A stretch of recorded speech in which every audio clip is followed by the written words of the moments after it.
cousin, who you chillin' with? I'm chillin' with MONIE. Hey cousin, who you chillin' with? I'm chillin' with MONIE. Hey cousin, who you chillin' with? I'm chillin' with MONIE. Hey cousin, who you chillin' with? I'm chillin' with MONIE. Hey cousin, who you chillin' with? I'm chillin' with MONIE. Hey cousin, who you chillin' with? I'm chillin' with MONIE. Hey cousin, who you chillin' with? I'm chillin' with MONIE. Hey cousin, who you chillin' with? I'm chillin' with MONIE. Hey cousin, who you chillin' with? I'm chillin' with MONIE. Hey cousin, who you chillin' with? I'm chillin' with MONIE. Hey cousin, who you chillin' with? I'm chillin' with MONIE. Hey cousin, who you chillin' with? I'm chillin' with MONIE. Hey cousin, who you chillin' with? I'm chillin' with MONIE.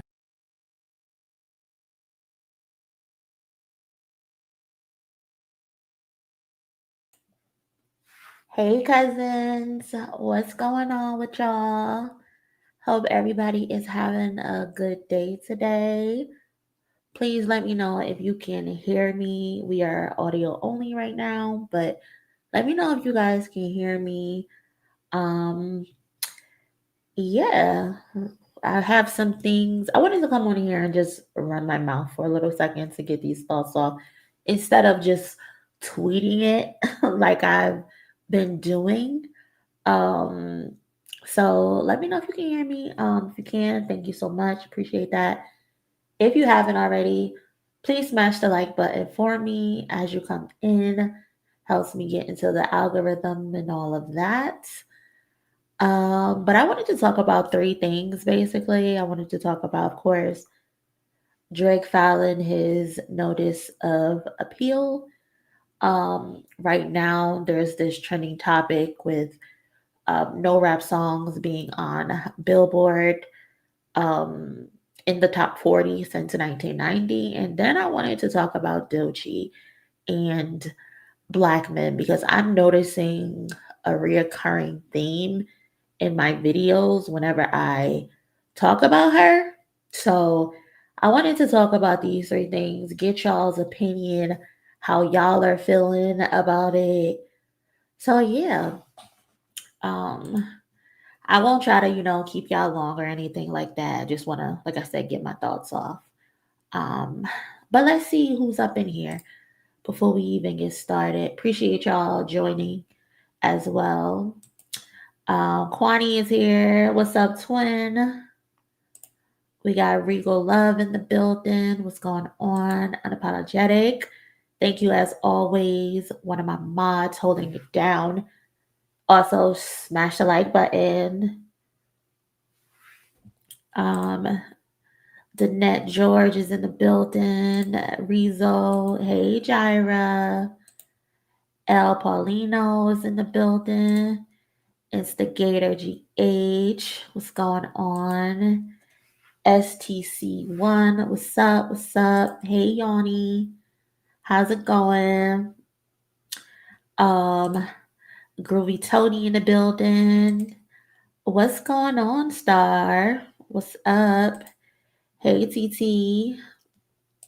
So as more people keep filing in, I guess we can, just get started. Like I said, I don't want to keep y'all too long or anything, but as you know, Drake officially filed his notice of appeal against UMG Recordings Inc.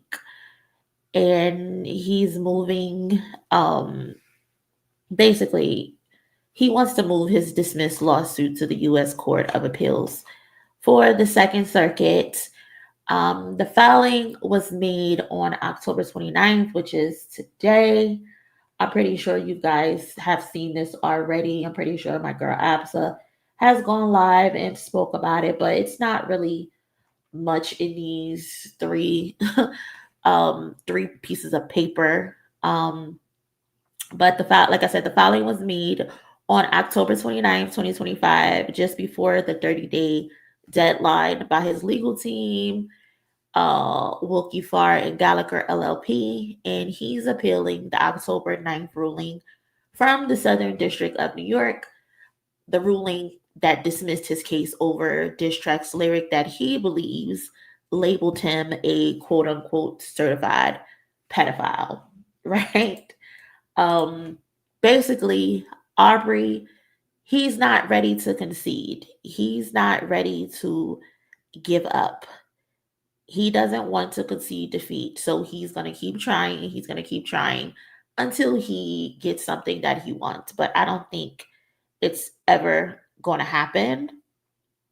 Um, and just a rewind, I guess, as we know, back in May 2024, Kendrick dropped Not Like Us, shook the entire culture during their back and forth, right? Not Like Us was basically the knockout punch. To me, Euphoria, it was over after Euphoria. Like, you couldn't tell me that a battle was still going on after Euphoria. But many people consider Not Like Us, the knockout punch. It's catchy, it's cutting, it's brutal, it's all that. And the line Drake believes called him a certified pedophile became the headline. And the song itself turned into a phenom. People were outside the night of in the club, the night of going up to this song. It topped the charts, of course, and eventually it won 5 Grammy Awards that included Record of the Year and Song of the Year. It was also performed at the Super Bowl and every other night in stadiums. So fast forward to January, Drake turned around before the Super Bowl, before the tour kicked off, right? Yeah. Drake turned around and sued UMG, his label, for allegedly defaming him by promoting this song. The lawsuit claimed UMG waged a campaign against him, like they were sitting in a corner and concocting a plan to maliciously take him down and to use the PDF wordplay as the thing to take him down. And Drake is just he can't let that go, despite the fact that he told Kendrick to say it. He said it through Tupac, but he told him to say it. And Kendrick wasn't named in the lawsuit despite being the center of the lawsuit, right? But his name is mentioned like 1,000 times, including wanting his contract and possible insight of paternity of Kendrick's children. Like, that shit is still so crazy to me. Like, the audacity for you to think you can ask a label if they know anything about the paternity of Kendrick's children in Day Free. But Drake and his legal team wanted us to believe the target was strictly UMG and his label that he believes fueled fire instead of protecting him. He wanted UMG to protect him and say fuck Kendrick at the end of the day. He wanted UMG to put a muzzle on Kendrick. And they refused to do that because they're both his artists. Like, why would they do that? I mean, granted, they did do it for against Meek Mill. They did do it against Pusha T. So I don't know. But to continue on, I don't know who the fuck that is in the chat. Where's my mods? Can y'all ban them? Well, I already did it, but but basically the court didn't agree. Let me get back on track. So the case was dismissed earlier this month, and now Drake team is appealing the loss, hoping that the higher court will somehow see a legal or procedural error in the dismissal from Judge Vargas. They're hoping and praying that something will turn out in their favor. And for those listening, it should be noted, like, no new evidence can be introduced on appeal. Zero. Whatever he had the first time around, that's all the judge will review. Period.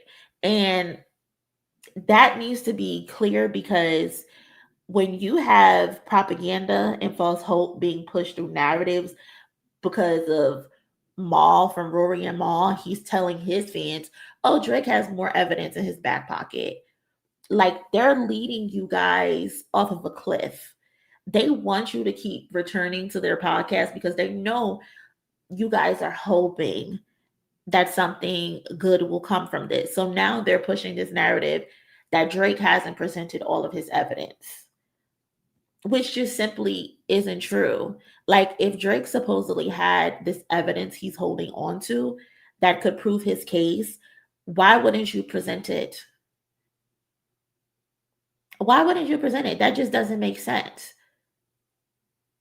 If you have the evidence that could have saved your lawsuit to be move forward to the next phase, you would have presented it before the court, before it got tossed out. So that just does not make sense. And that's the thing that they're holding on to. They're hopeful that new evidence can be presented, but that's just not the case. But now he's appealing with the same weekend that he already failed with.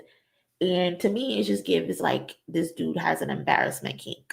Like he gets off on being humiliated.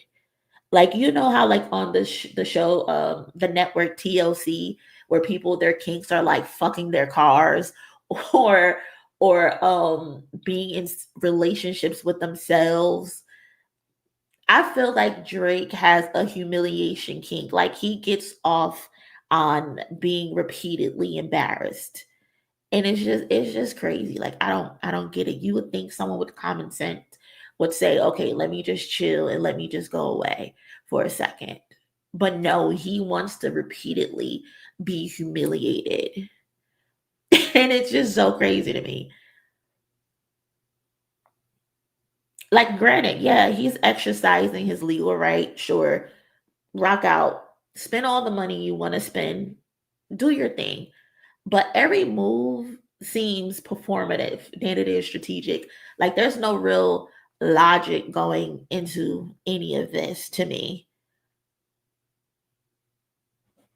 No logic whatsoever. Um,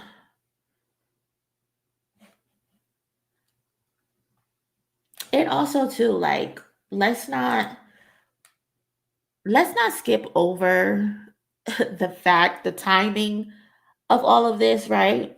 Because this appeal hit the docket literally the next day, one day after the news broke that he's being sued by the state of Missouri, I believe it is, alongside Stake and Aiden Ross for deceptive practices and fake online gambling schemes. Like, he's literally running a fucking Ponzi scheme with Stake and with Aiden Ross. And so it's just very, it's perfect timing. It's a perfect distraction headline for him to drop this appeal and say, don't pay attention to that one. Pay attention to this one. Like, you knew I was going to do this one. Let's just pay attention to this one. Let's forget about me scamming my fans. let's fuck that. This is the damage control. Like, this is clearly a diversion tactic from Drake. It has to be. It has to be because it just doesn't make sense. He's like king of propaganda at this point. He's king propaganda. And my thing is, with all of this going on, what happens next? What is he supposed to do? What are you gonna do next? After all of this is said and done, what is gonna happen next? Because he has to these are the steps. From here, the case moves to the Second Circuit Court of Appeals, right? Drake's lawyers will file an appellate brief, I believe it is. Appellate brief, yeah, arguing why the district court supposedly got it wrong. UMG will respond with their appellee brief, defending the ruling that it was rightfully dismissed. The Judge Vargas got it right. That's what they will be arguing. Drake's team can then reply one final time before the court decides whether to schedule oral arguments. And then in the oral arguments, both sides present before, I think it's 3 judges, a 3-judge panel. Um, and this process can take months, like sometimes a full year. And unless the appellate court finds a major legal error in what Judge Vargas did and the courts did, the dismissal will likely stand. Appeals aren't do-overs, and that's what Drake, that's what his fans, that's what Rory and Maul think this is going to be. They're going to be able to present new information that they were holding on tight to. There's no do-overs. There's no round twos, Aubrey. No round twos. This is just a review. So unless there's some glaring flaw in how the judge handled the original case, this is likely going to end up the same way in another loss. And you've been taking loss after loss after loss after loss. When is it enough? When is it enough, Aubrey? Like, when are you going to give up? But to close this out, to close my rambling out on this situation, I think a rep from Billboard, Billboard sent a rep for Drake sent to Billboard, basically saying they sent this notice of appeal to confirm intent to appeal. Like, I sent this notice of appeal to let y'all know I'm gonna appeal. Okay, thanks. And they basically say they look forward to the Court of Appeals reviewing that filing in the coming weeks. Translation, they're doubling down. And again, while it's their right to do, it's Drake's right to do, I'd argue Drake doesn't just need a new legal team because they're running up the bill, but he needs a reality check. he seriously needs a reality check because again, humiliation kink. That's just what it boils down to me. This nigga has a humiliation kink and he likes to be embarrassed in front of the world. It wasn't enough. You got your ass kicked in a rap battle. Now you want to just keep dragging this out over and over. Every time you do something, not like a skyrockets back up on the charts. You're doing more promotion for Not Like Us than Kendrick ever did. Like, that man never has to talk about that song ever again because you keep it in the headlines. You keep it in the headlines. So I don't know, y'all.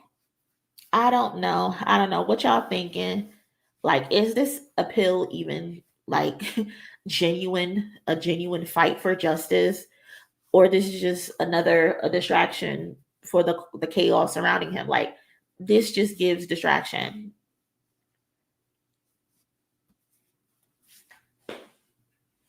This is just a distraction. That's all it is.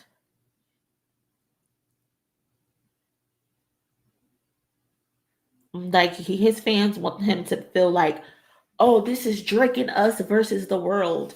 No, this is not Drake versus the world. This is Drake versus his own stupid decisions. He's his own worst enemy, bro. He's his own worst enemy. And until he get it through his thick ass skull, nothing is going to change for Aubrey at all. He's just gonna keep being embarrassed over and over and over and over and over and over and over again. Silly. Shout out to the cousin Holly B for becoming a member of the family. Appreciate you, cousin. I think we follow each other on Twitter as well. Shout out to Holly B. Shout out to the cousin Frank. Those Ice Man Pinocchios are his legal team. Those Pinocchios were terrible. Like, he's just been taking L after L, making terrible decision after terrible decision for almost going on 2 years. It's crazy to watch. Shout out to the cousin Holly B again. Drake drops these stupid narratives because his stan base does not research. If he says it, it's truth. It's embarrassing. 100%. All day and night. All day and night. And it's a cult. It's a cult like my cult like following, and they all have a hive mind. None of them think for themselves. They all just push propaganda and they lean on it. And it's just crazy to see. It really is. What else are y'all saying? LC, this is just distracting from the class action lawsuit. 100%. Like, you've been robbing your fans blind, children, teenagers, people who don't even have it like that. And you've been just setting them up to win big like Drake, so to speak. Like, knowing they're never going to win big like Drake. It's just not in the cards for them. It's all a setup. And you've been robbing your own fans blind. And I don't see how they don't see that. How they don't see that they're being used and taken advantage of. He's preying on y'all. He's literally preying on the less fortunate and getting it in their heads that they can come out on top. This is someone who's supposed to be influencing the culture. This is someone who's supposed to be a representative of the genre. It's wild. La Brianna worse than Karen. Tragic. Tragic. Hey, Nandy, good afternoon. He's just wasting more money. And that's crazy because you in 2 lawsuits right now. And trust me, there's likely more coming. Likely so much more coming. He's setting himself up for failure at the end of the day. What's up, Mr. Townsend? Mr. Towns, what's going on? Very desperate. He wants a win any way he can get a win. Like, I just saw that he was liking tweets and liking Instagram posts about the Dodgers, I think top 5. He posted a screenshot of his DMs where Drake was like, Los Angeles versus Toronto again or something like that. Like, trying to make it about him and Kendrick. Like, bro, get the fuck out of here. Like, you're obsessed. And ego death, most people go through them, but the wise knows how to chill, take a reprieve, mourn, heal, and prepare for a second resurrection. Talk about it. Talk about it. There's no one in his corner advising him. He is his own worst enemy, for real. And it ain't gonna end well, in my opinion.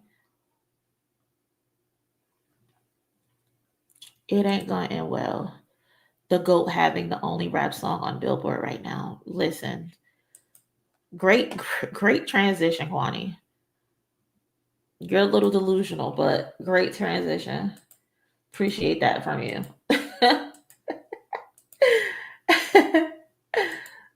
Y'all, and when he says the GOAT, he's talking about NBA YoungBoy.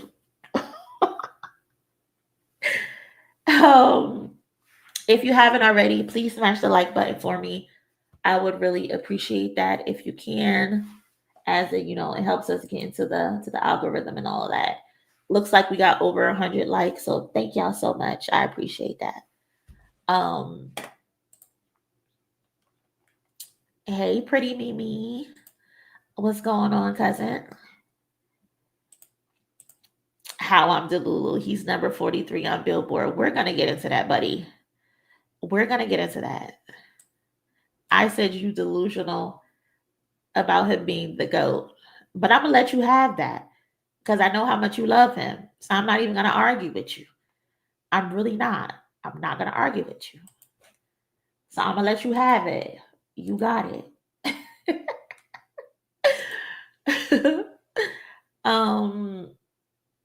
But we can get back to um Drake and his notice of appeal in a second. But as y'all see, for the first time since 1990, February 1990, not a single rap song is charting inside the top 40 on the Billboard Hot 100. Yeah, so let that sink in. Let that sink in for a second.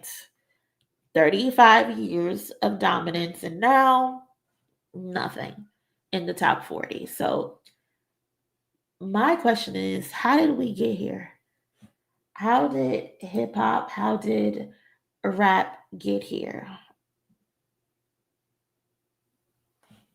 Right? Like, that's a question we got to ask. And this might sound shocking to people when you read this headline. People are probably being dramatic, but in my opinion, this has been building for a while now.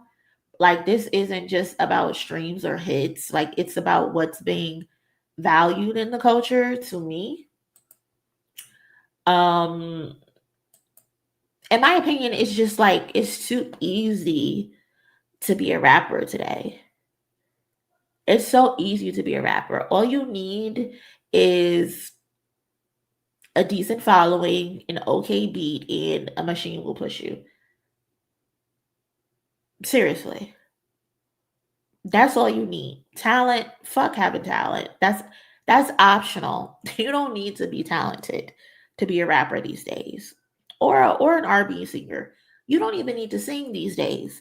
Mariah the Scientist, I saw a video of her recently at a concert she was doing, and she was telling her fans, if I sound a mess, don't post it because people will be saying she can't sing. First of all, maybe learn how to sing. Like, singers used to be able to sing, rappers used to know how to be able to rap. They don't even know how to do that these days. And when they suck at it, they're on stage telling their fans, don't post it. Review the footage. Review the footage before you post it.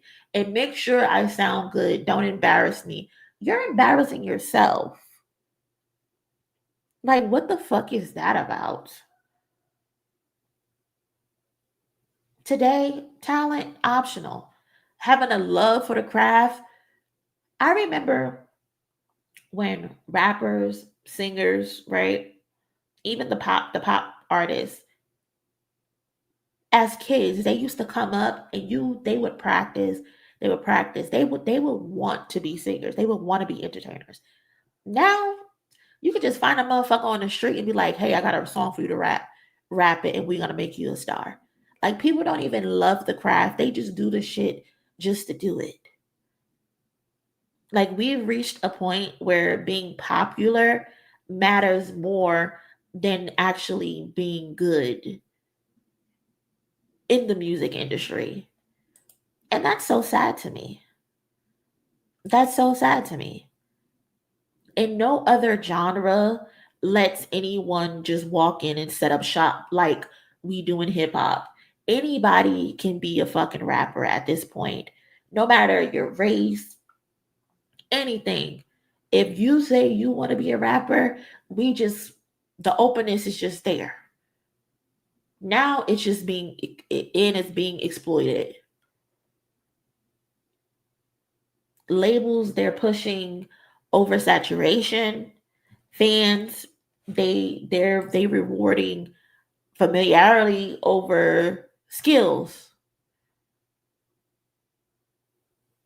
Like, how did the art form that built entire generations is being watered down by repetition and low standards? Like, the music stinks. It's terrible.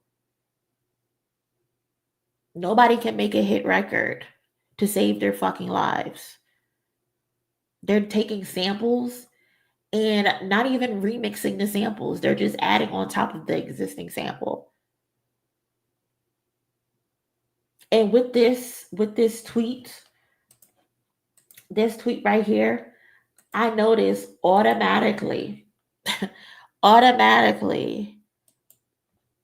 they start making it about Kendrick.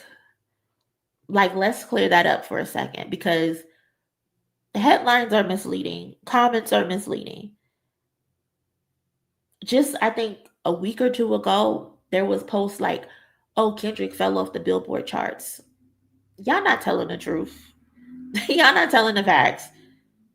Kendrick hasn't released any new music since November 2024, besides being featured on Playboy Cardi and Clip's album. But his disappearance from the Hot 100 isn't because the demand dried up. It's because Billboard changed the fucking rules.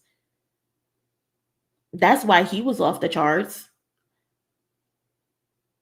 Under the new rule, the new recurrent rule, older songs that have been charting for an extended period of time automatically get removed once they dip below a certain threshold, even if they're still streaming well. So while songs like Not Like Us dominated for over a year, and then songs from GNX like Luther, TV Off, Peekaboo, and Squabble Up were all still charting well into 2025. Those two were cleared off of Billboard because of the rule change, not because no one was streaming or buying the songs. Even songs like I think All the Stars from Black Panther and 30 for 30 from SZA's album were still performing well. Like, that's not the songs falling off. That's, those songs have staying power. Unfortunately, Billboard changed the rules. Billboard want to change every single rule, but not a rule where Taylor Swift can't make 50 fucking variants of the same album. Like, where's the rule change for that? Y'all making rule changes for the wrong shit. We need a rule change to where Taylor Swift can't make 50 of the same fucking albums. That's what we need a rule change for. Because that's just crazy.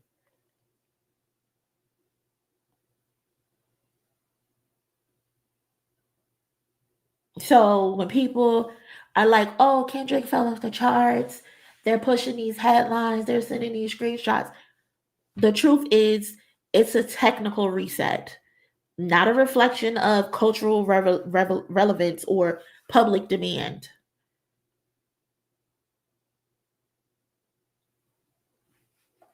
But you know how that goes. We already know how that goes. Anything that goes wrong with hip hop, it's automatically Kendrick's fault. The media spin from certain blogs, Twitter accounts, Karuko, hip hop all day. I think just like 2 days ago, people had to fucking spam Karuko, hip hop all day, and a bunch of other blogs, Twitter accounts to make them post that Drake, all those songs Drake put out all fell off Billboard. They were quick to post about Kendrick, but it took them well into the day to post about Drake falling off the charts. And it's because they were forced to do that. I don't even think Karuko even posted. I don't even think he bothered to post it because that's not within his contract. That's not within his means. So you see shit like, oh, hip hop, there's no hip hop song in the top 40 since 1999. You see the Drake bots under the comments. See, Kendrick can't carry hip hop. Kendrick can't carry hip hop. Shut the fuck up. What are you talking about, bro? What are you talking about? You want to talk about Kendrick can't carry hip hop because there's no songs in the top 40. Where the fuck is your father at? Where the fuck is your daddy at? Where is the boy? Why isn't he in the top 40?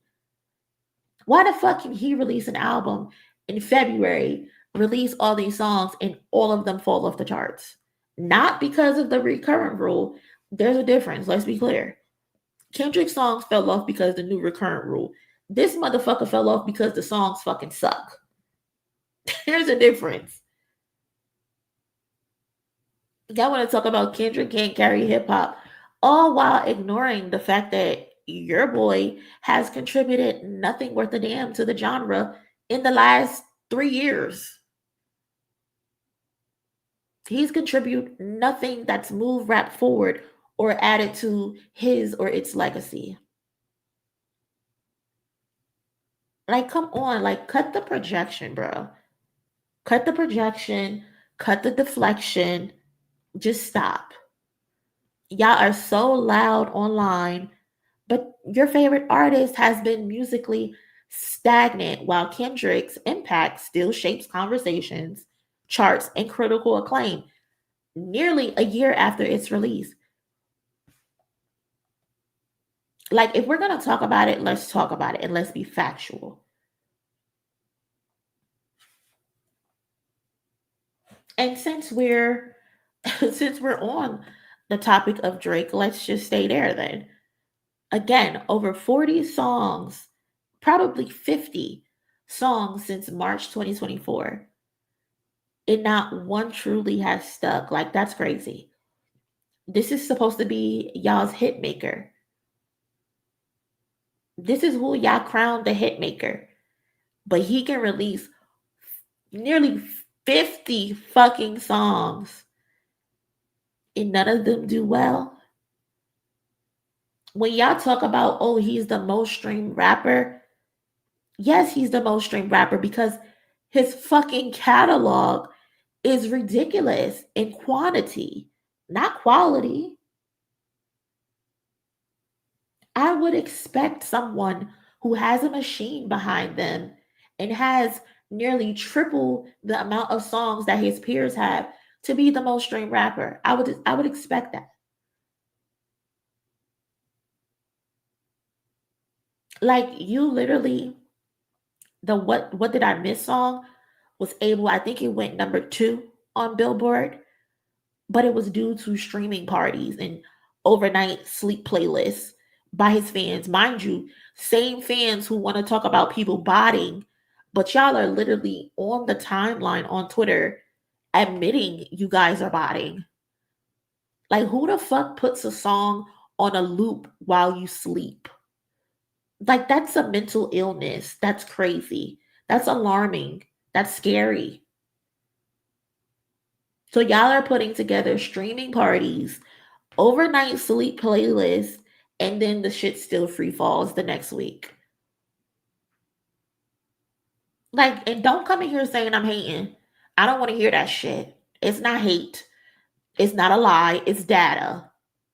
DATA. Data. A fact. I don't gotta lie on this nigga.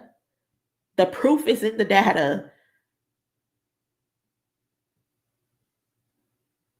His oversaturation has led to audience fatigue. People are literally numb to the same sounds that he keep putting out. The same fucking formula, no growth, no substance, the same fucking rollout. Like, y'all have replaced, quantity has replaced quality. Even the biggest names can't escape it. This motherfucker can't get a hit to save his life. And I hate the fact that people want to keep saying, oh, music is boring without Drake, as if he's been MIA. Why do y'all keep saying that? Why do y'all keep saying that? Hip hop is boring without Drake. The motherfucker is right there. He hasn't gone anywhere. Hip hop is boring because you equate how successful Drake is to hip hop. If Drake is not doing well for you, then hip hop isn't doing well. That's how y'all feel about hip hop. However good Drake is doing is how good hip hop is doing for y'all. This motherfucker dropped an album in February with Party Next Door and it did nothing. He went on a tour. I didn't even see fucking Party Next Door. I don't even know if that motherfucker was even a part of the tour. He released a Nokia music video. Where the fuck was Party Next Door?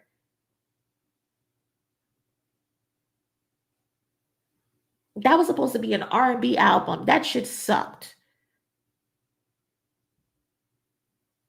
You kicked off this Iceman rollout, doing shit that you've never done before because now you want to be deep. Now you want to be mysterious. Now you want to be like Kendrick and Kanye West. You look a fucking fool. You look a plumb fool. The rollout fucking sucks. But now you've put it on pause because Taylor outside. Taylor took over the month of October. We know you planned on dropping in October and now you can't. Because Taylor took over October. It's been a shitty October for you, Drake. Kendrick did say shit gets spooky in October. He wasn't lying. He was not lying. But back to the 40 songs, right? He's released so much since 2024. And again, no elevation to the genre. And at the end of the day, when you live by the charts, you will die by the charts. Period. That's just how the game goes. That's just how it goes. Hip hop is in a decline. Hip hop is dying because there's no rap songs in the top 40 or because Drake isn't outside when he's been outside. Meanwhile, some of the best rap albums of the year came out this year and last year. From Clips, JID, Tyler the Creator, Cardi B. Yes, Cardi B. Yes, I said Cardi B. Yep, I did.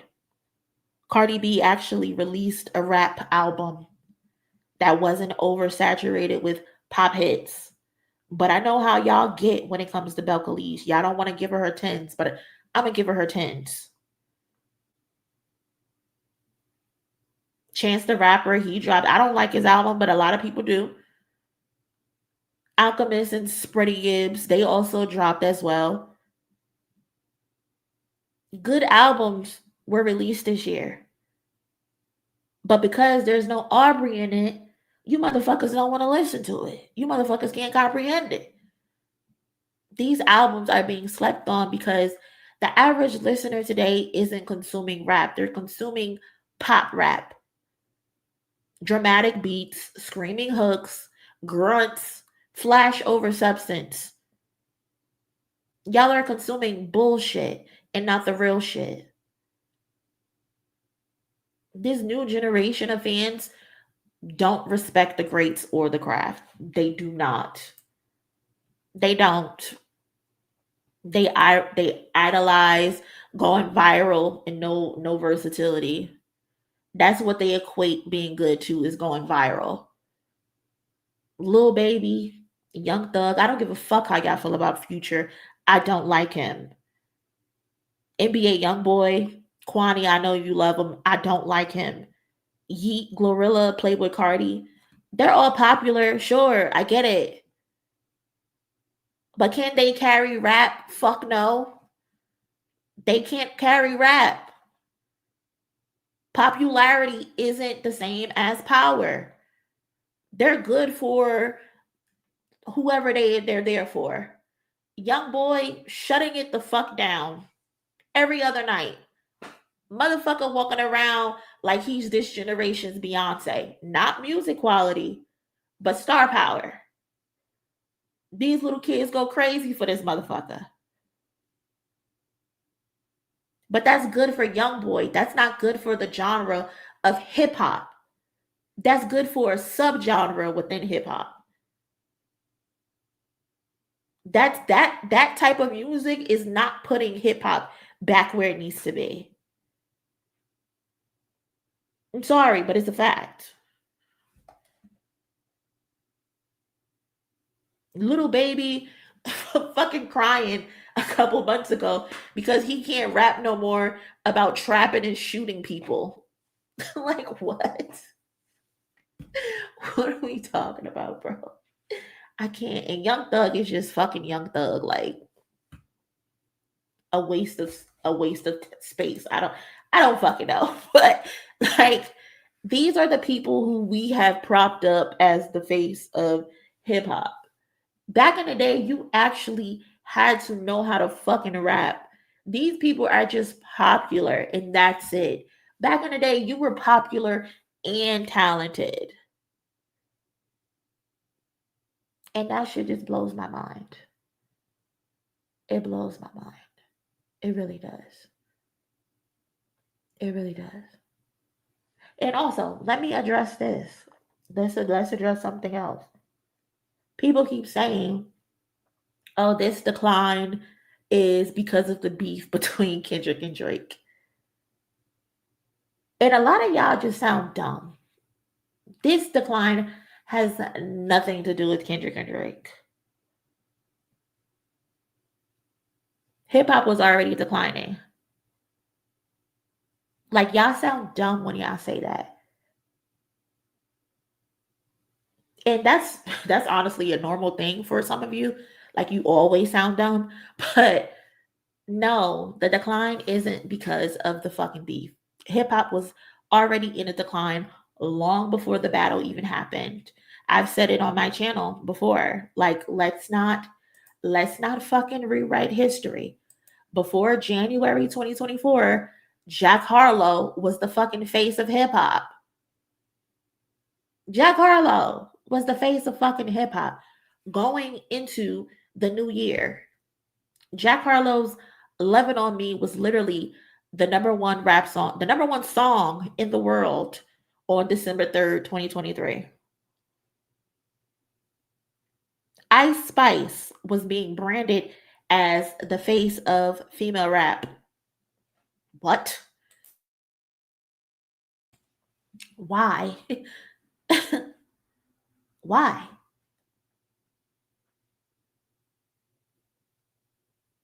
Unfortunately, since then, female rap hasn't had another number one on Billboard since Megan Thee Stallion's Hiss at the top of January 2024. There hasn't been another number one for a female rapper since then.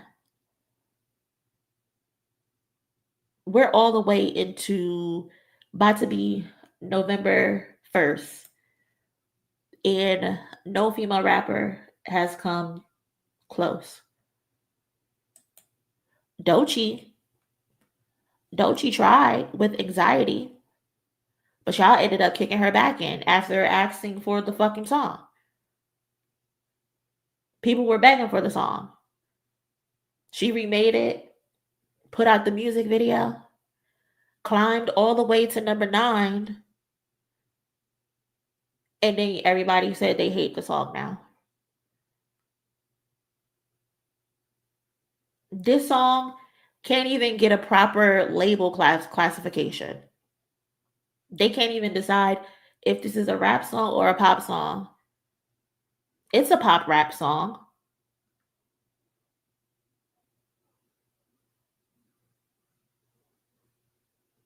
But this has been the state of hip hop for a while now. The beef happened, and for the people who are saying, "Oh, it's the beef." No, after the beef, complex. Don't call it a comeback. Rap is rebounding in 2024, which gives you proof that it was already fucked up. After a relative lack of commercial success in 2023, hip hop is surging back on the charts in the first quarter of 2024.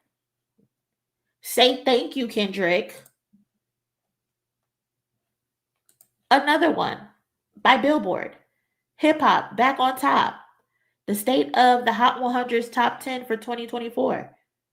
Here's a look at the trends in the Hot 100's top 10 for the last year, as analyzed by Hit Song Deconstructed. Again, say thank you, fucking Kendrick. But y'all want to blame it on him? Y'all want to try to make this about him? Please.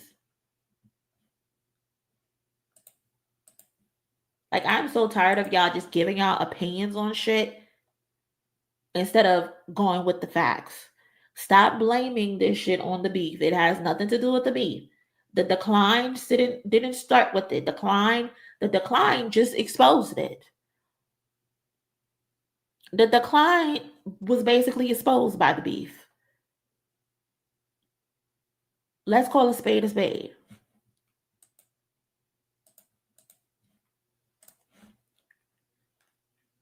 When hip hop was born,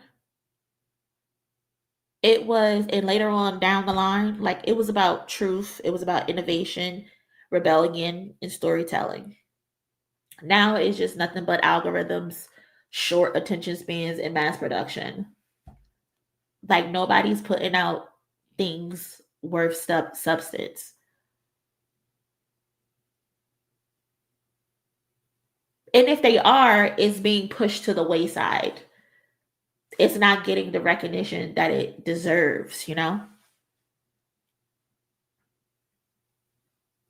Another thing is hip hop was never meant to be carried by one person. If we're bringing it back to the, oh, hip hop isn't doing good, Drake isn't doing good, so hip hop isn't doing good.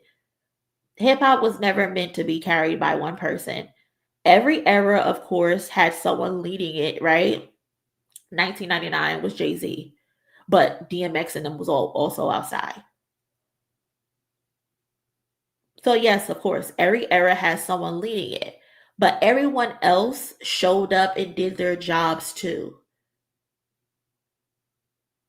Everyone showed up and did their job. They pushed the sound forward, challenged each other, and kept the genre evolving.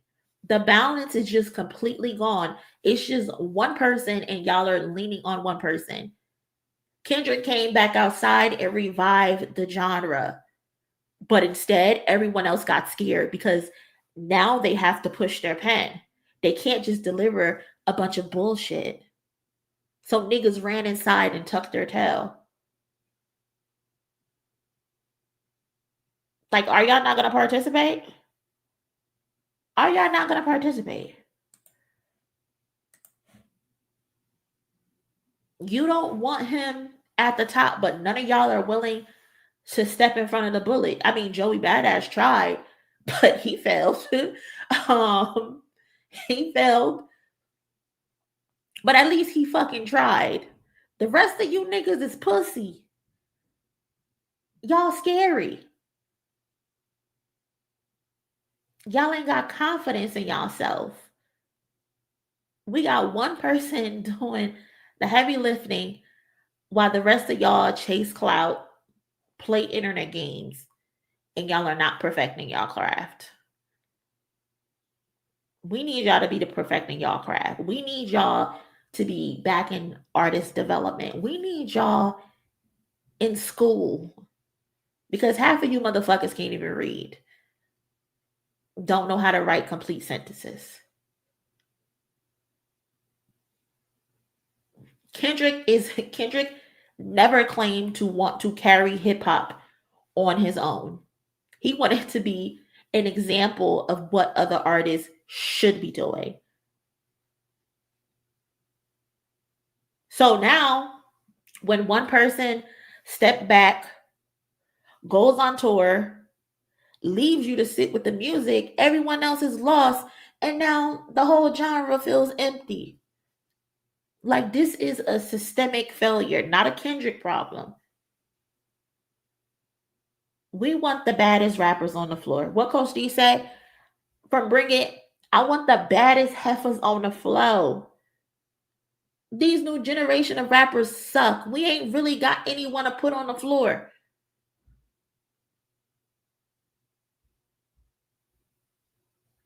There's no one good enough to be put on the floor.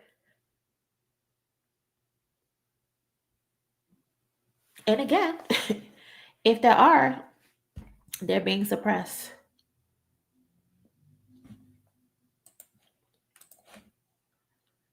Rap did not fall off the charts because it lost power. It fell off because the industry stopped prioritizing the powerful. I tweeted this earlier. The industry traded poets for personalities, influencers, and shit like that. People perfecting their craft, they want the clicks instead. They don't want people who can be impactful. They just want internet impressions. Like, until everyone laces up their boots and get back in the field into the roots, the genre will continue to crumble under its own weight. Because outside of the obvious, Kendrick Lamar, There are barely any stars being pushed who actually have talent and actually love the genre and love the art. The ones who do love it, they're either being overlooked or dismissed as industry plants. Real talent, y'all are labeling flops in industry plants. The Clips just put out one of the best fucking albums in a long time. After a 15-year hiatus together, I think they debuted at number 5, and you had people in the comments calling them flops. What the fuck are y'all talking about? Are y'all crazy? Until fans start rewarding skill again and labels start promoting artistry instead of algorithms, we'll keep seeing the same loop over and over and over again. Fast food rappers, forgettable songs in a culture that's eating itself. That's what we're going to keep seeing on a loop. Rap deserves better. Hip hop deserves better. Talented artists deserve better. JID, Chris Patrick, Doechii. Like, come on. If this chart drought, no rap songs in the top 40 since 1999 don't wake the culture up, nothing will. It's going to keep being the same way. NBA YoungBoy is currently waving the flag for hip hop.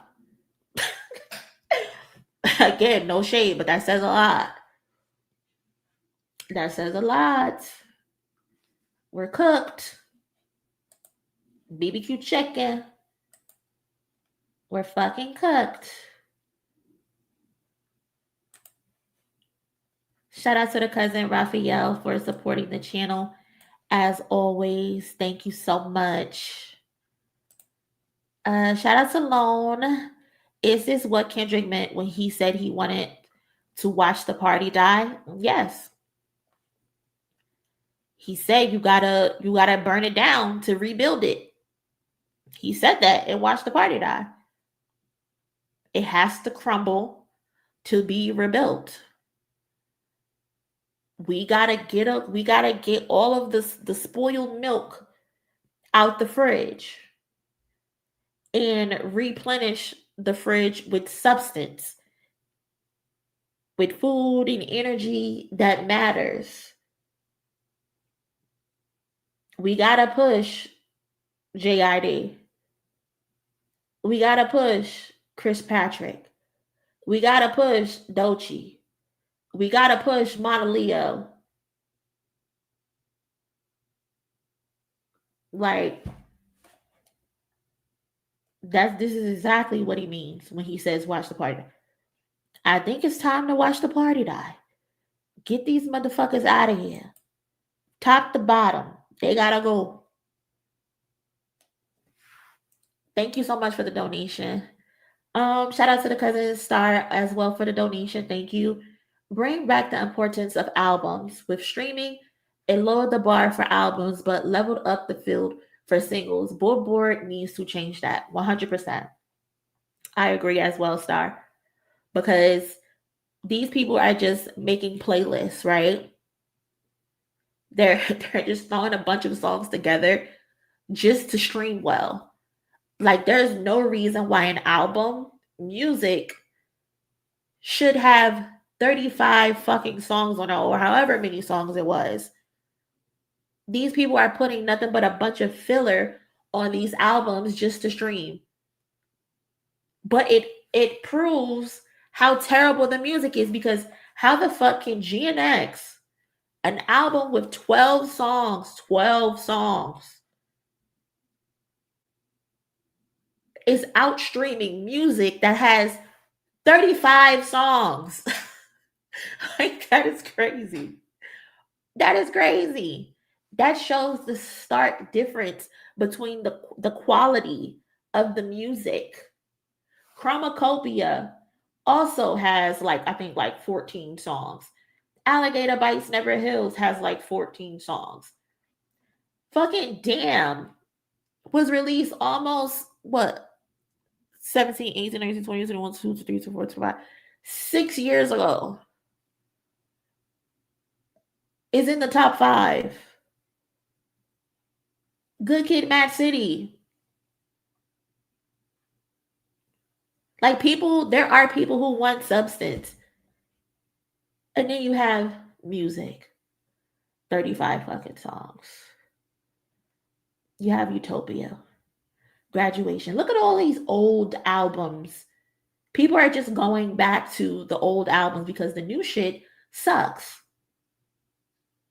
Views, that's an old album. Graduation, that's an old album. The Eminem Show, that's an old album. Black Panther, Take Care, like Get Rich or Die Trying. Like these are old albums people are listening to because this new shit stinks.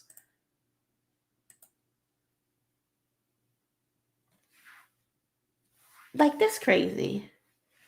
This is so wild to me. Like we have to start picking artists who actually want to be fucking artists, and then we got to get back to artist development. Put these motherfuckers in boot camp. Put these artists in writing camps.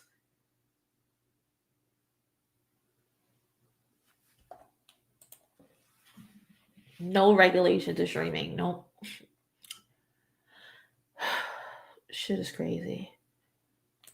Perfect amount of songs without overload. Exactly. 30, 35 songs is disgusting. And they're only doing it just so they can boost their streaming numbers, which helps them get on the charts. Of course, you can play GNX all the way through straight.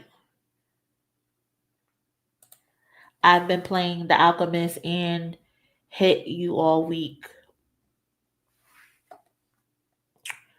Lil Wayne. What about Lil Wayne? Rayvon, Costa Contra, White Boy and Chris Webby. Yeah. Rayvon has a really good mixtape. The Dollar Menu. I forgot the whole name, but good mixtape. Hip Hop Reflects Society. NBA Young Boy is affiliated with Trump. I don't know if he's necessarily affiliated with Trump. With Trump, I do know Trump ended up pardoning him. And he named his album Massa. I think it's Make America Slime Again. Terrible idea. Terrible idea. I guess you can say he's associated with him as far as that aspect goes, but I don't think they're like cool or anything. But it's a crazy partnership, unfortunately. Rejuice, what's going on, cousin? They also need to get back to owning their own clothing brands in hip hop too. We set the trends. We shouldn't be chasing other labels. Yeah, Rockefeller, Nietzsche, Sean John, even though that motherfucker is crazy. But yeah, I remember I used to have a Jiggy Wear jacket when I was growing up. That shit was fire. And Kendrick is independent and runs his own shit. Exactly. He moves on his own time. A lot of y'all can't. The trees for years, what the industry labeled as hip hop was something else. Yeah, this shit is not hip hop. This shit is pop rap. That's what this shit is. They don't love their craft. They want to be famous. Pac said F the fame. Exactly. They just want to be, they just want to be popular. They want to be influencers. Like it's so crazy how you can just have a good following and then you can just wake up one day and say, I'm gonna make music now. Like what? What do you mean you're making music now? No, go do something else.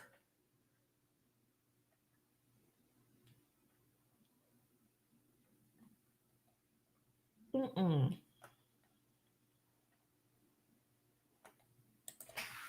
I still want the peekaboo video. You and me both, Elsie. Between between me and you, me and y'all, this motherfucker shot 2 other music videos. But where the fuck are they? Who knows? Who knows? I don't know what he waiting on. Where they at? I would love to see them. Give the people something, because we need something. We need a nice visual.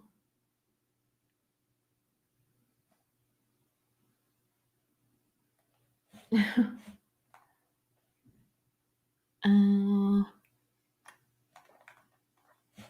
on, what the hell is this?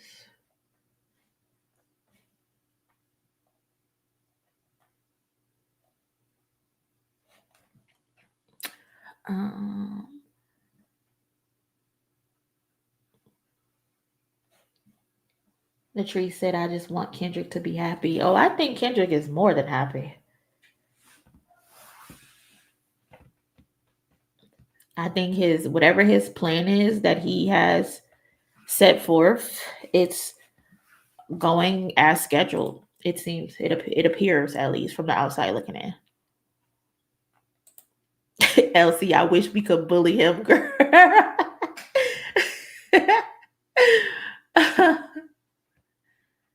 Elsie, are you a girl? Because I don't want to just call you a girl and you're not a girl. My bad if you're not. Sorry. I want a documentary. Me too. Me too. Frank will.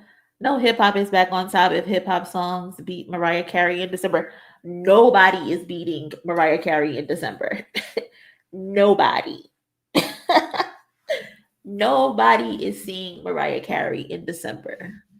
Like, just move the fuck out the way. Don't schedule anything in the month of December. You're playing yourself if you do. I think it was TV Off. TV Off had a chance to go #1 in December. Mariah said, "Get the fuck out of here, Kendrick. I know I like you, but get the fuck out of here." Mm-mm. Hell no, I don't remember a year where December up until the first week of January wasn't filled with nothing but Christmas songs. Delisha, I love that he really don't give a fuck about any of the extra shit. He don't. Does not care. Rejuice, I pretend Kendrick has a recording of him writing Family Matters and puts it in document. That would be crazy. Mariah is Queen of December. The Queen of December. You look up December in the dictionary, her face is there. Period.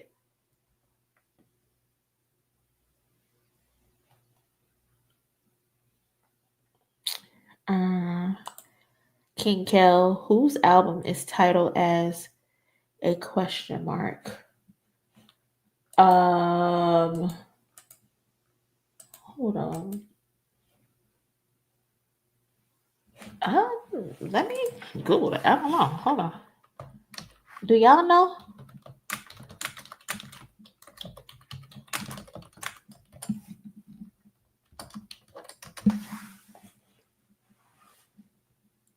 The band, The Dismembered Plan, releases self-titled album. No, that's not it. I don't know. I'm gonna have to look into that. Is that who it is? Oh, Tentacion. Tentacion. That's what that is.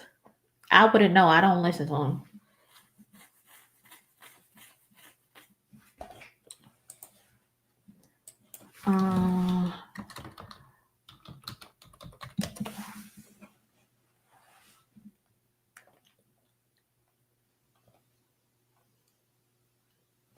Yeah, I think it is him.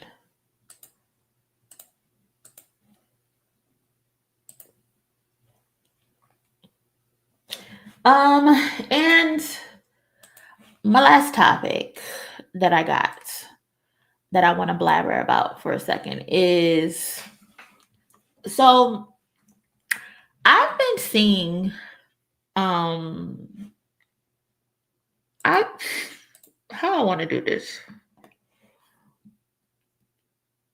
I've been meaning to make a video about this, right? I was gonna make a video about it and upload it but last week, but I just never got to it. Excuse me. Excuse me for yawning in y'all ear like that. That's rude. Um but I guess we can talk about it now. I feel like this conversation has been pretty long overdue, at least on my end. And after my recent video on Doechii and Joe Budden reigniting the industry plant narrative, I noticed like a familiar pattern in the comments. If y'all want, y'all can go check out like all of my videos on Doechii. There's like a familiar pattern in my comments, and when it comes to her, and like on almost all of the videos regarding Doechii, it's mostly comments from people who appear to be Black men. Some Black men, keyword here, some Black men, SOME, Black men, open your ears. But the comments appear to be from some Black men saying things like, I want to support Doechii, but I can't because of what she said about Black men. And if you aren't familiar, that claim comes from a short clip that was circulating online from a Hot Ones interview. In that interview, Doechii was asked, or she posed a question, what's my biggest dating red flag? And she replied, a straight man. Matter of fact, let me pull this up for y'all to listen to yourselves.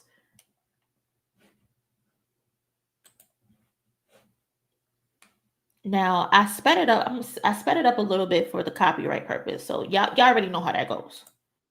Okay, what's my biggest dating red flag? Is it being on the DL? You're on the right track. I have my answer. Is it close enough? You want to guess one more time? What would be a red flag for me? Bad music taste? Oh, that is a good one. Because that's one for me. That is a good one. Like, That's what not do you mean you don't listen to Michael Jackson? Well, Okay, this is a huge red flag for me. all right. You know what's so crazy? I was going to say men. I mean, strike one. You're a man. Yeah. And you're heterosexual. Yeah. I was going to say, so technically, because my mind was already there, I don't think I deserve to be the wing. Okay, cool. So as you can see, she said a straight man. She says her dating red flag would be her dating a straight man. Her DJ, Miss Milan, laughed and said her initial thought was simply men. And that she should have gone with her gut because they were aligned. And somehow, some way, from this playful, candid exchange between two Black women, one of which I can confirm is queer, the internet spun it into a whole different story and are pushing this narrative that Doechii hates Black men. Again, I never directly talked about this before, but today let's talk about it. Let's talk about it because truth be told, it honestly is disappointing how quickly some men, specifically Black men, twisted what Doechii actually said about herself into an attack on them. But then again, truthfully, it's not really shocking because it's just like another clear example of how misinformation spreads online. Niggas be loud, niggas be wrong, and allergic to nuance. And it's crazy because let's start here. Doechii has always been an open book, right? She's one of the few artists who shares her life online without filters, the good, the bad, the ugly. She's transparent about her failures. her faults, and her experiences, and she puts it all into her art. And a perfect example is her song Denial is a River, where she opens up about a relationship with a man who hid his sexual identity from her, his preferences. Mind you, he's someone she would have accepted and understood had he just been honest, given her own place in the LGBTQ plus community, right? So when she jokes that a straight man will be a red flag for her, it's layered because it's self-aware humor rooted in experience, not hate. Doechii, who has openly identified as bisexual, lesbian in recent years, was simply acknowledging a red flag for her and her only. Imagine you think someone you know is gay, yet when it's Thanksgiving, she brings home a man. Her friends and her family are probably going to be side-eyeing her like, bitch, aren't you gay? Why the fuck you bringing home a straight man? Who the fuck is this? And the sad part about all of this is that she never once said black men. Not one time did she mention black men specifically. She said straight men. So that could mean black men, white men, Indian men, like anybody. Yet somehow that's the demographic that chose to take it personally. Some black men. Like, what's going on? So I just pose the question to these black men that actually feel offended. Why? Why are you offended? When she never mentioned you. She never singled you guys out. Is it because you automatically assume she was only referring to you? Is it because you feel entitled to her in a way that doesn't allow her to exist beyond what your approval is of her? That assumption alone is deeply problematic. Like, it speaks to how easily people project their own insecurities onto women, especially black women. You're projecting your own insecurities onto Doechii and then turn that projection into public. You're condemning her in the public. Like, that's crazy. And if her saying her personal red flag is straight men, if that simple reflective statement from Doechii threatens your ability to appreciate her talent, to appreciate her creativity and artistry, it says far more about your internal biases than it could ever be about her. Because what do you mean you want to support her, but you can't because you think she said something about black men that she never fucking said? Like, the mental gymnastics some of y'all perform just to stay offended is actually terrifying when you think about it. Because how did you make yourself a victim in this situation where there were no victims? Like, what is going on? What is happening? And it's really sad how lies travel online, because again, Doechii never attacked black men. Doechii never singled out black men. Yet people repeat it and regurgitate that narrative with confidence and no verification. And what's worse is how willing some are to ignore the consistent mistreatment and disrespect that she receives, or that women in general receive, based on false stories they've created in their own minds that this girl attacked black men. She didn't fucking mention y'all. She didn't mention y'all at all. Granted, you don't have to like her music. That's fine. I get it. Everyone has a fucking preference. But I want y'all to start being honest about why, or why you don't want to give her music the chance. Don't hide behind a lie because accountability feels uncomfortable. The truth is, she ain't y'all enemy. She's an artist telling her story, even when it makes people uneasy. Y'all made yourselves target in a story Doechii never wrote. And that's crazy. That's crazy. Y'all need to heal. Seriously. Y'all need to heal, and y'all need to get y'all insecurities in check. Cause I can't trust nobody who says, "Oh, I'm gonna look to the side and ignore the fact that you're being mistreated because I think I saw someone say you said you hate black men." Bitch, she never said that. She never said that. Like, just stop it, bro. Like, I am so tired of seeing that shit in my comment section anytime there's a fucking topic about Doechii going on.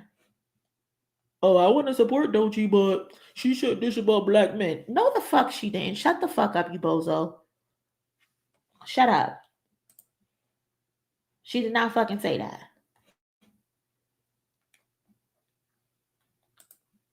Shout out to the cousins for smashing the like button. Appreciate it. It looks like we hit over 200 likes, so thank you so much. Appreciate it. Appreciate it so much. They wanted a reason to hate her. For sure. A lot of this shit is rooted in colorism, unfortunately. They don't act the same way regarding other people. And it's the sad truth, unfortunately. They are the same with Megan. Exactly. She's deserving of being fucking shot. How dare she not hold her abuser down, her domestic abuser down? How dare she not take the shit on the chin? She's the villain because she put a black man in jail. Shit is wild. They can't deny her talent. She's an awesome artist. They see it, but they're gonna keep pushing this narrative that she's manufactured. Her success is artificial. They can't. This is outside and enjoying Doechii. Shit is corny. Shit is whack. As a bi woman, I feel the same way. Don't say that too loud, cousin. They gonna say you hate black men. I bet Kendrick wrote Family Matters alone at a piano with that puppet of his sitting next to him. You mean Meet the Grams? What you mean?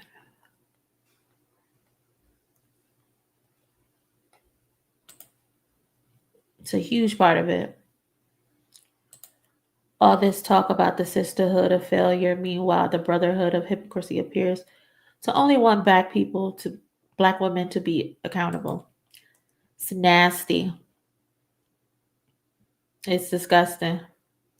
Like y'all want black women to accept being abused and beat and protect their abusers. Like, fuck out of here, bro. Y'all are weird. Y'all are weird. Yeah, that one. I'm like, what is Frank talking about? As a pan man, I just sit back and watch straight men feel left out for once. Comedy. Like, y'all are not always the center of attention, my niggas. Like, chill out. Go watch NBA or something. Get out the way. Niggas used to build houses. Go build one.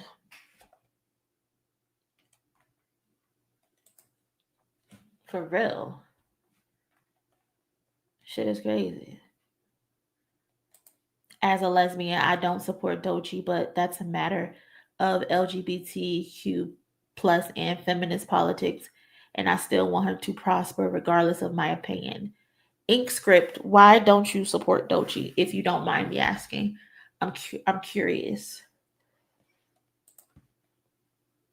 Um, Definitely, Nicole. They do pick and choose. I loved, I guess, to see Doechii on the cover of Elle of Vogue magazine. I think she was actually on the cover of Vogue.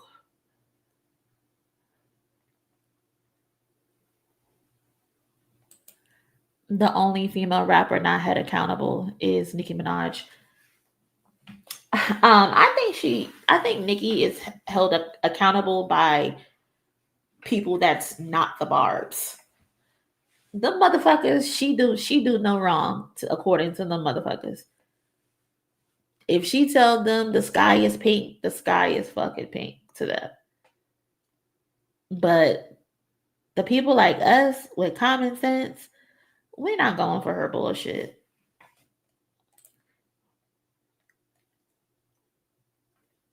At all.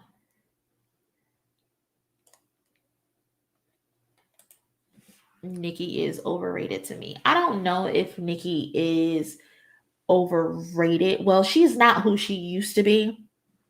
It was easy for her to stand out back then because one, she's attractive, and two, there wasn't really anybody else out who had any type of success that she does have.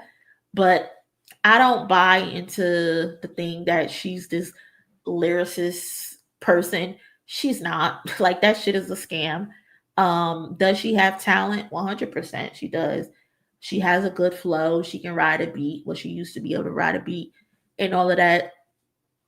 She can put words together, but she's not this lyricist that people make her out to be, and she's not this um top 15 rapper of all time. No, she's not. What she's contributed is what she's contributed. But I don't know if I'll say she's overrated, but they do give her too much at times. I'll say that.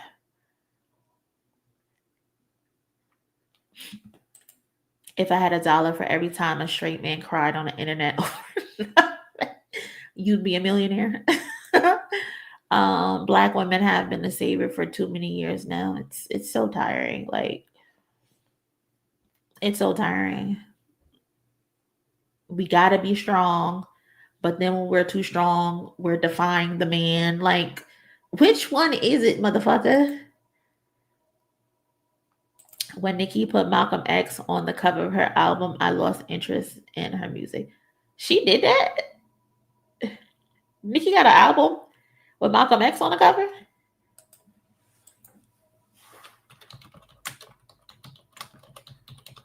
I don't I don't I don't think that's true. Hold up. Let me go. Let me see. Because what? I had no idea she did that. Nicki Minaj used an image of Malcolm X holding a rifle alongside a racial slur to promote her song, "Oh, looking ass nigga," which caused controversy and led her to apologize for the use of the image.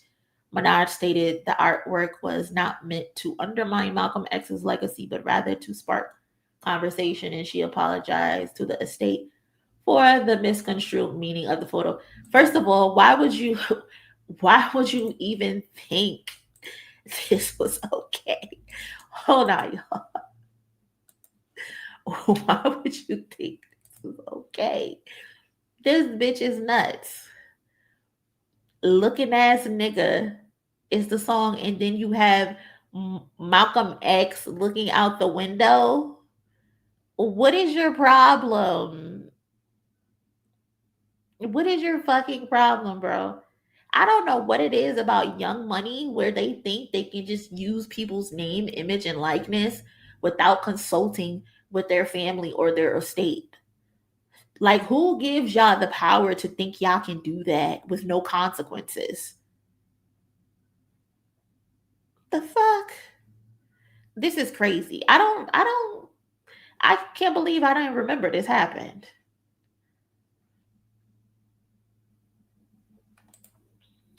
Cam. She has talent, but I think she becomes overrated when people say she's the GOAT female rapper. I can agree with that. Definitely, I can agree with that. People say, but people only say that because of sales. To be honest, to me, she's not better than Queen Latifah. To me, she's not better than Little Kim. To me, she's not better than Foxy Brown. However, she came out in an era where she was able to be a part of a camp that was able to dominate sales and be the faces of a streaming era. You're 100% right on that, in my opinion.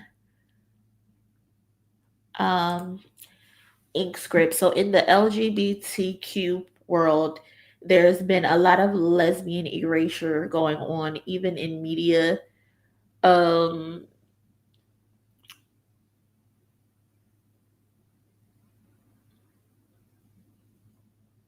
And so you think Doechii is doing that?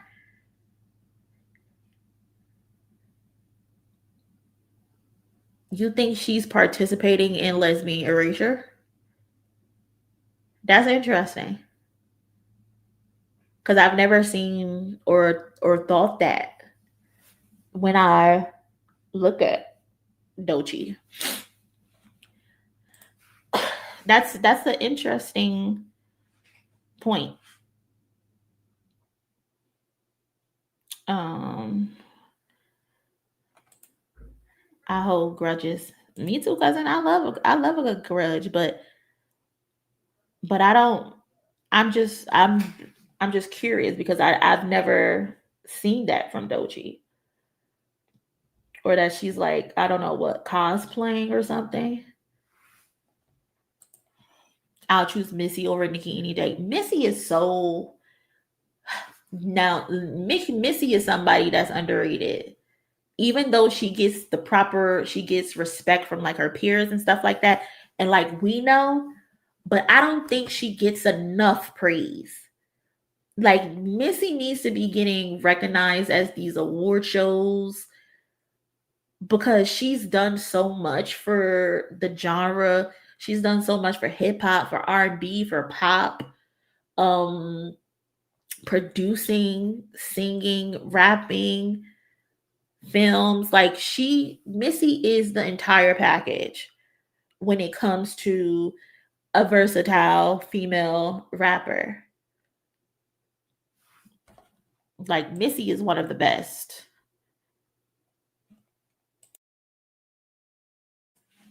Missy is definitely on my Mount Rushmore. I still love Lauren, and if we are going off sales, her album's still the highest selling female rap album. Yeah, especially first week sales. I love Lauren too. I just wish we got more from her. But what we did get, it's chef's kiss. Top of the top. Noise. What's up, cousin Moni? As a lesbian and a black one at that, I have never seen her be used to erase lesbians, and she doesn't, as much as I know, claim to be a lesbian, in my opinion. Yeah, I've never seen that at all. Like, I don't really see Doechii doing anything, to be honest. I see her make her music, go on her tour. She's funny as fuck on TikTok. I'm still shocked like she's not verified on TikTok. But Doechii comes off to me as a quirky girl who likes who was into theater, performing arts type of girl who has a versatile style, a versatile sound. I don't see Doechii ever being problematic or saying anything that's problematic. If anything, I see her as an ally. Like, for example, when she went on The Breakfast Club and they were talking about her song, The Nile is a River, and they were trying to say, what were they basically? She was saying to them like, this ex, he was bisexual.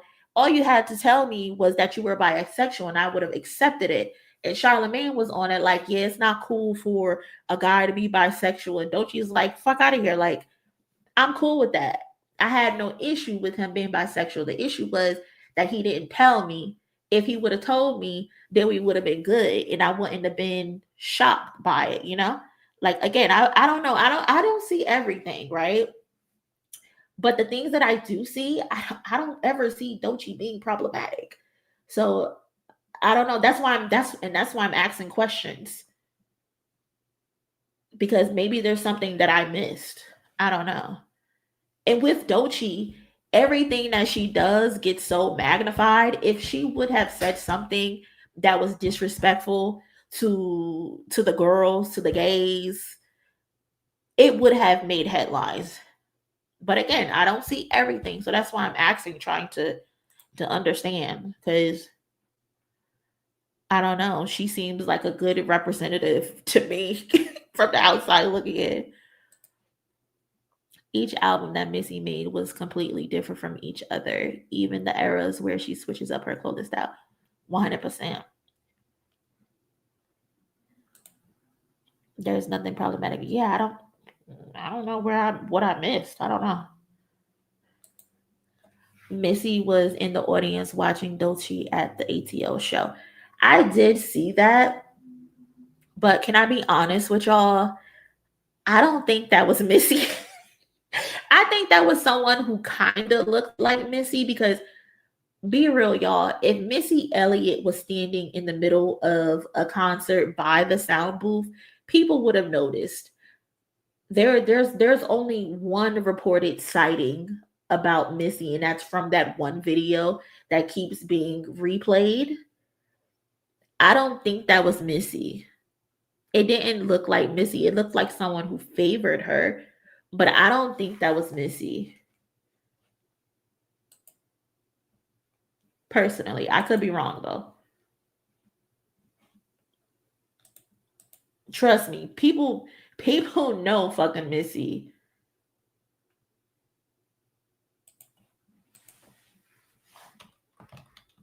Let me see if I can find the video. I think this is the video here.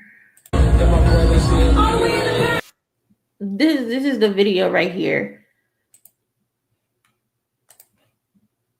of someone claiming this is Missy. This don't fucking look like Missy to me. Y'all seen a random dark-skinned girl. It said, that's Missy. That is not no fucking Missy Elliott. Like, that's crazy. That ain't no damn Missy. That's some random ass woman enjoying the concert. That's what it looks like. I could be wrong, but my eyes ain't that bad now. I'm so weak. I feel like if Missy showed up for Doechii, they would have let Doechii know that Missy was in the fucking building. Like, come on.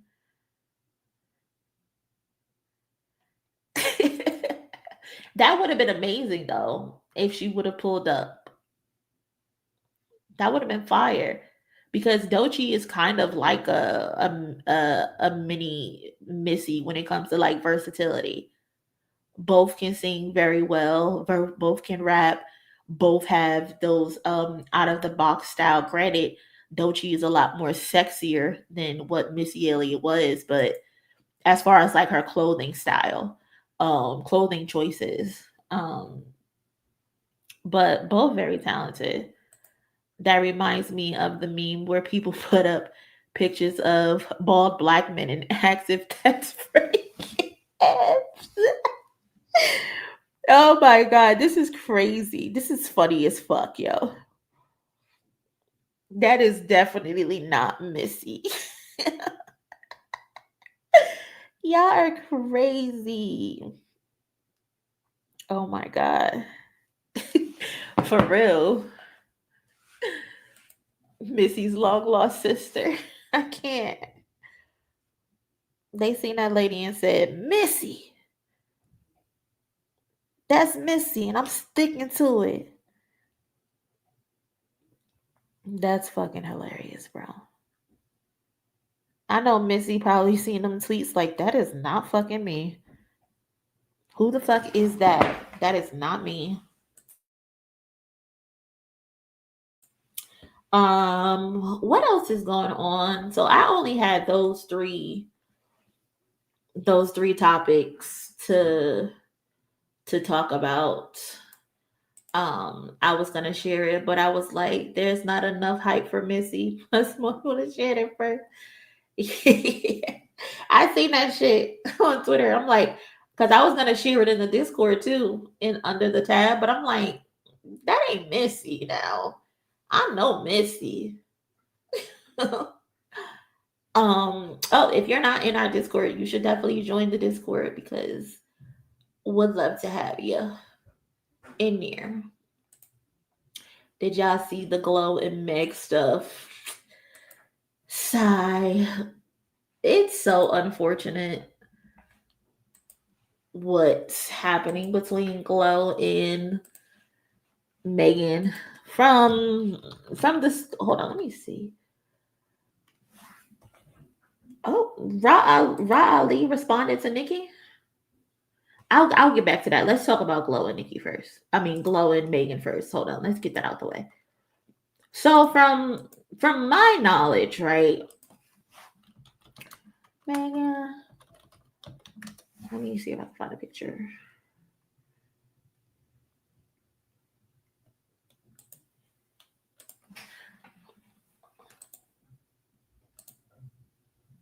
So from my knowledge, what happened with Glorilla and Megan is like a couple months ago, Glorilla had reposted as in the screenshot, Glorilla reposted a post that says, I'm forever grateful for the heart I have, the way I love, the way I treat people, my pure intent, it's all a blessing. And in the music title, she's playing a Tory Lanez song. Mind you, Megan has recently been on songs with Glorilla. The Wannabe song they had together. Megan had her tour and brought Glorilla on tour with her as her opening act. While they on tour, they appear to be really, really good girls.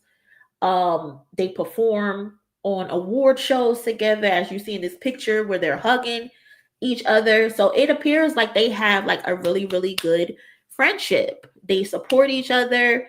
They on songs together. So when Glorilla posted this with the story, people are like, hold on, like, what the fuck? Why are you sharing a story with a song of a man who shot your homegirl?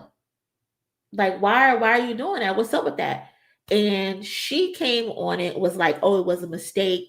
She didn't mean to do it. But mind you, before that, her friend or her cousin or something ended up getting on the internet and was popping shit, like negative shit regarding Megan. So it's like, okay, why is your friend popping shit if you did this on accident? So Megan had ended up unfollowing her, but then Glow said it was an accident. So Megan had followed her back. Everyone thought it was cool.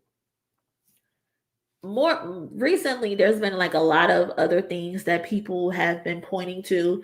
You know how stands get, they'll take one thing and turn it into the biggest thing in the world. And it wasn't until Glow ended up showing up at I guess it was the Mavericks versus whoever Glow's boyfriend is. Megan is dating Klay Thompson. Glow is dating Brandon Ingram. I think he plays for DC. He plays for DC. He plays for the Raptors. Oh, the Raptors. Okay. Glow shows up with EJ. EJ used to be Megan's old stylist, who used to have her looking like a fucking wrestler, looking a mess. But now he's styling Glow. And as y'all know, Glow never used to dress sexy over the top. Ever since the tour, she's been dressing sexy. She's been looking like a wrestler. Turns out, EJ is the stylist. EJ and Meg stopped being cool for whatever reason. She fired them. They're not cool anymore. EJ decides he wanted to be a part of the Tory Lanez trial. He wasn't even at the party or when the shooting happened. He wasn't even there. But he shows up to court and he's like, yeah, Megan is a drunk. She's always drunk. That's probably what happened. Her drunkenness is why she probably deserved to be shot. So it's like, what the fuck is going on? Now, Glow, you're linking up with this man. You're cool with this man who said terrible things about your friend. So now people are calling Glorilla out, calling her fake, says she's destiny swapping. She's trying to be like Meg. She's dressing like Meg. She's getting with basketball players like Megan. Basically, she's trying to destiny swap Megan's life. And it's just unfortunate because Glorilla is obviously being petty and being shady towards Megan. I don't know why they fell out. I really don't care why they fell out.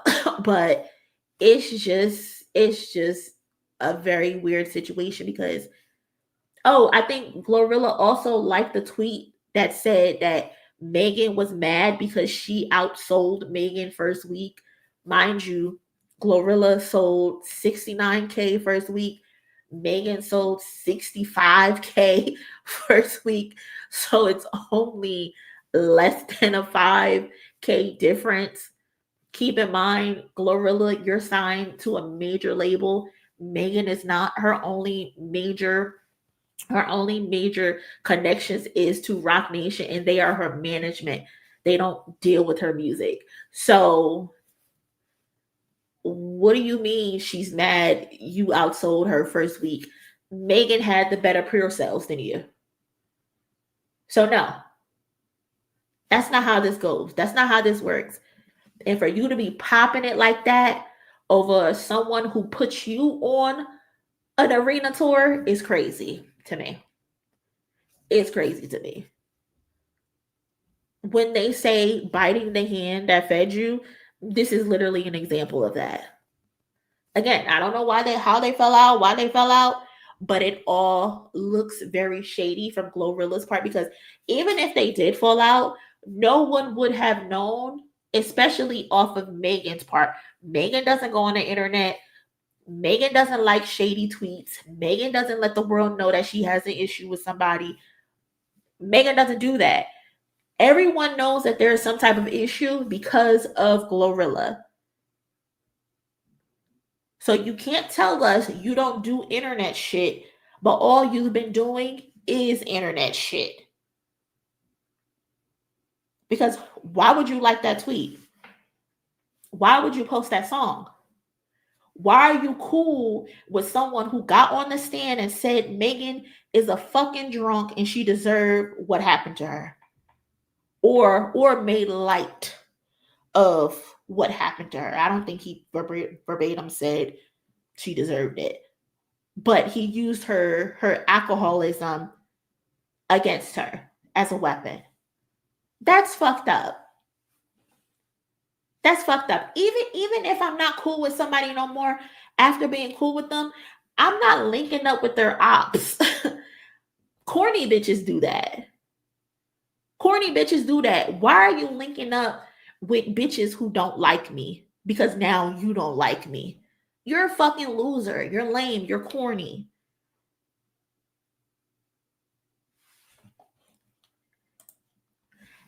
D2B2. And assuming that she's even well, to be honest, Megan was kind of an alcoholic. The girl used to drink. The girl used to drink like a fish. She did. But she also was going through things. And I'm only comfortable saying that because she's admitted it in her Amazon documentary. She was drinking a lot to numb her pain her father died, her mother died. She didn't have anybody. You know what I'm saying? So I'm cool with saying she was a drunk. But that still doesn't make it right for somebody to be fucking shot. That's not cool. And then you my friend, and then now we not cool, so you linking up with my ops. And he not even a good fucking stylist. He got you walking around here looking like a fucking wrestler. Like this is WWE SmackDown. Bitch, you're not even giving looks. This is what you're ruining a friendship over?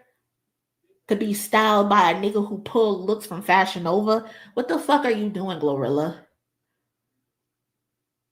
It's just so lame. And it's unfortunate.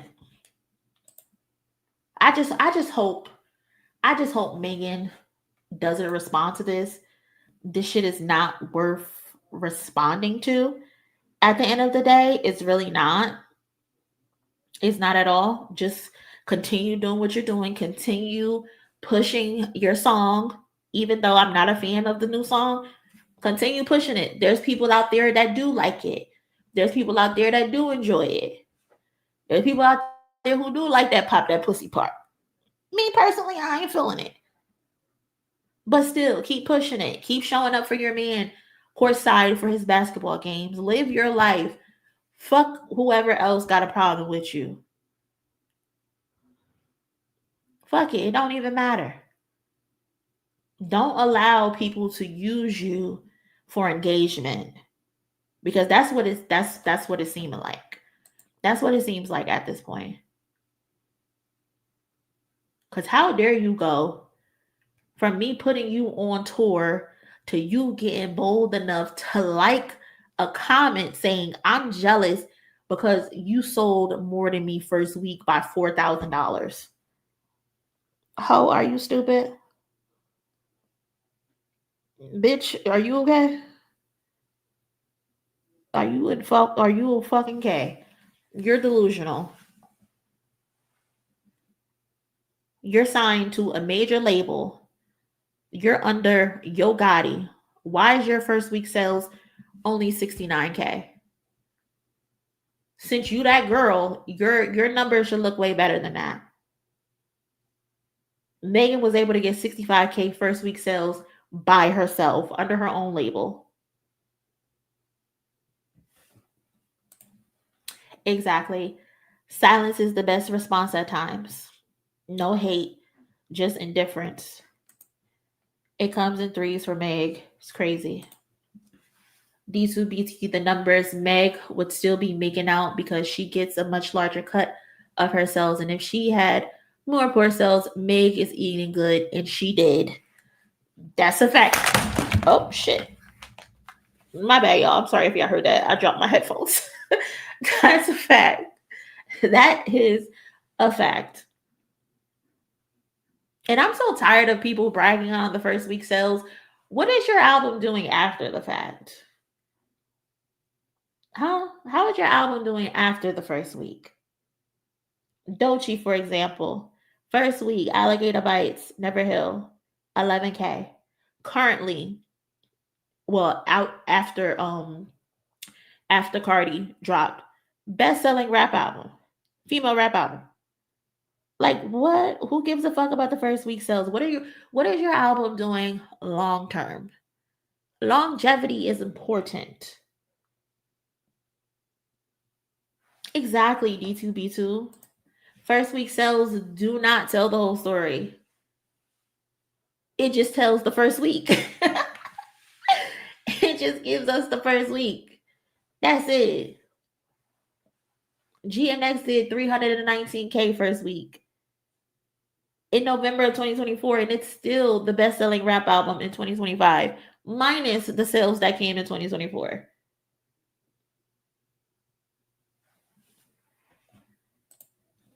Literally, like with Cardi, her album is still in the top 5. Exactly. They said after the first week, it was going to free fall. They said Doja Cat was going to take the number 1 spot. Did not happen. Did not happen.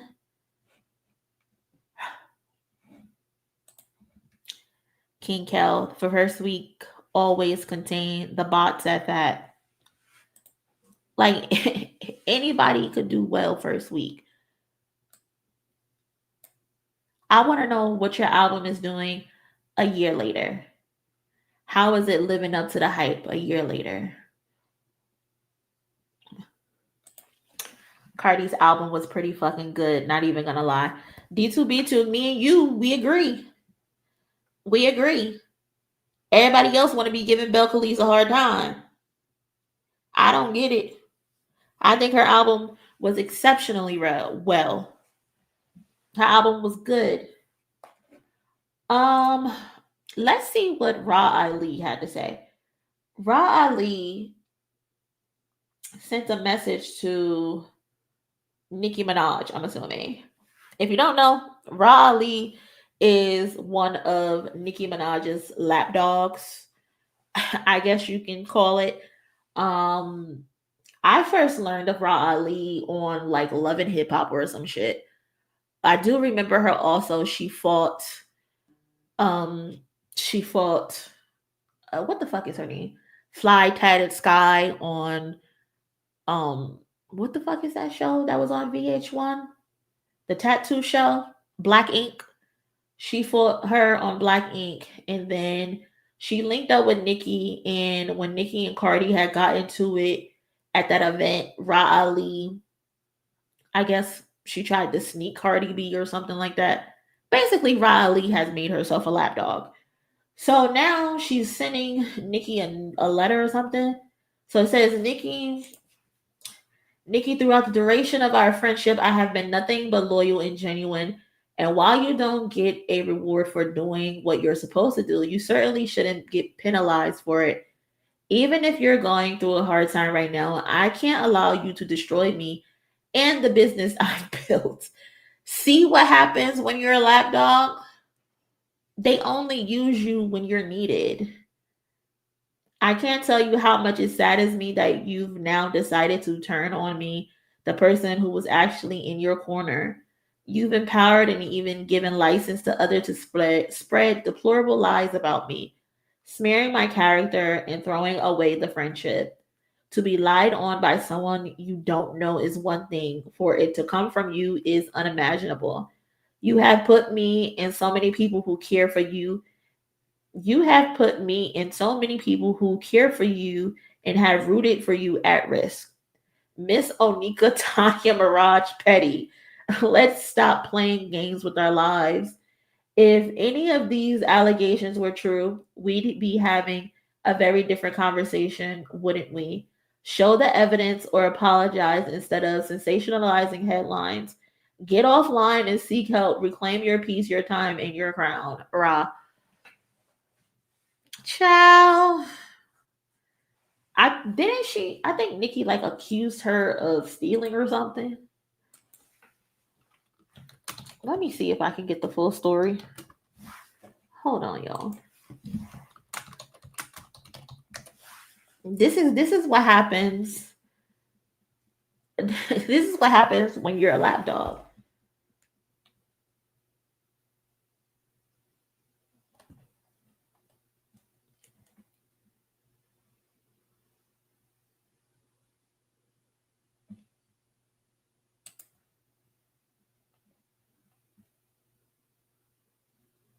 Yeah, so it's about Nicki alleging people were stealing from her. Someone said, mind you, Nicki never said or even alluded to Rah Ali stealing from her. Only DeAndre. All of the other speculation was just internet shit. So she just told on herself. That's not how it works, sweetie.